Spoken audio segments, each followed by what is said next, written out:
But like we mentioned, it's the IPO market which is really buzzing. So we have another one which is kicked off today, the Advanced Enzymes IPO, which is kicked off, where remember that it's the second largest enzyme producer in India.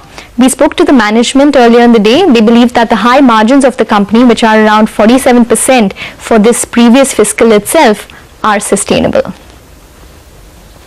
We do believe that these margins are sustainable. Our margins actually come through our integration, because we do our own R&D, we do our own manufacturing, we do our own marketing for our own brands.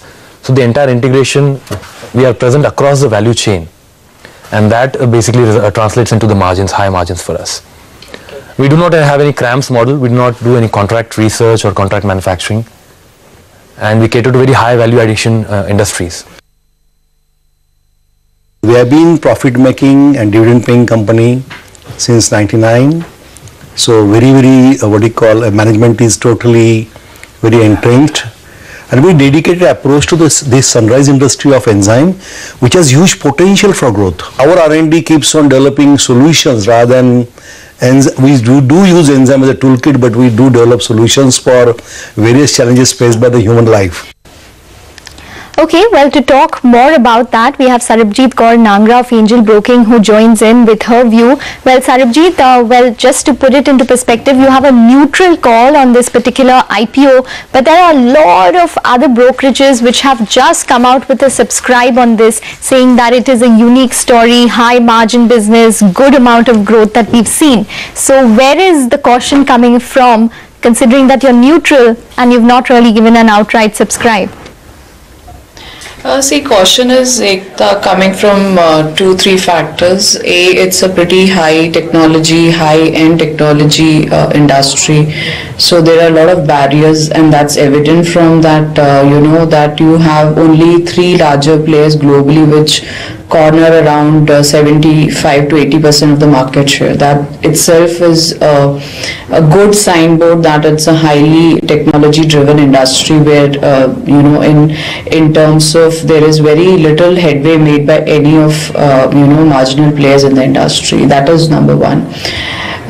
Secondly, it's occupied, those market shares are currently occupied by most of the MNCs, companies which have put in a lot of R&D efforts. In terms of, if you look at the Nova Enzymes company, they are spending almost 14 to 15% on R&D, and they have a good employee backup to back up that kind of opportunity that's available. I'm not denying the opportunity. Definitely it's a good opportunity, because given that globally people are becoming more health conscious, so enzymes is a very tiniest but very critical component of that healthcare.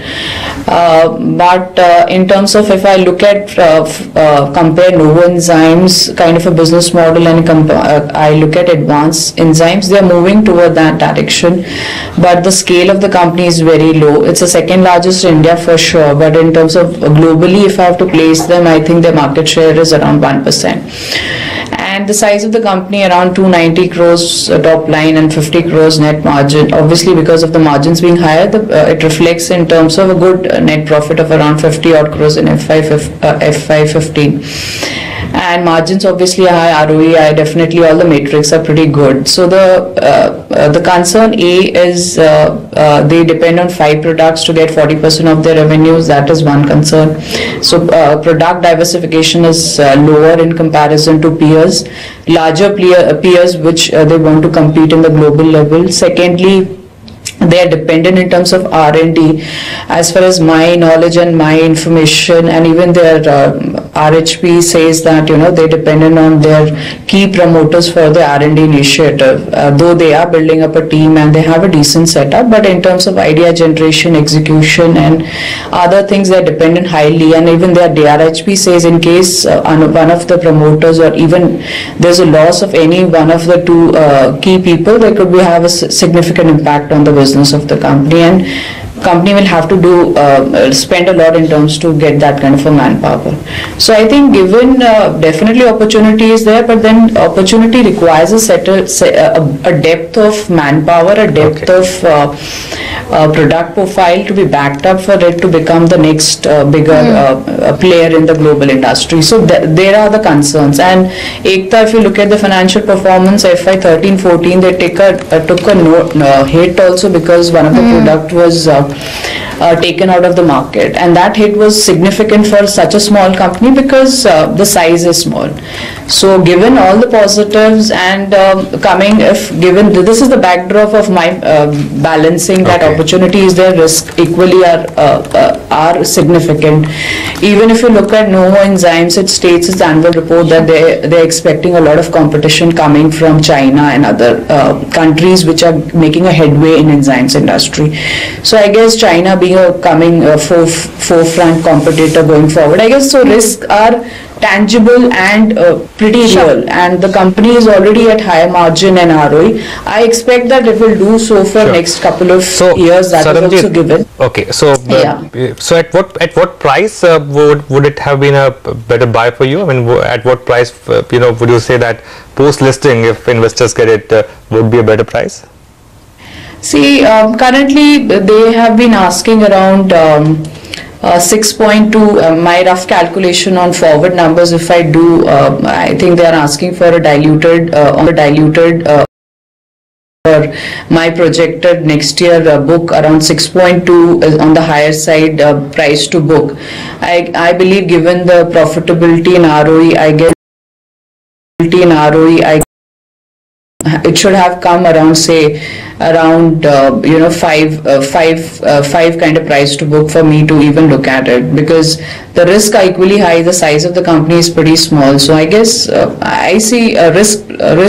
And the valuations that they are demanding is pretty fair, actually. That's the key point, actually. So Sarabjit, now we're going to shift focus. The big story today is obviously what's taken place with Aurobindo, Glenmark, and the Crestor generic approval which has come through. How much do you think these companies can make, say, on an annualized sustainable basis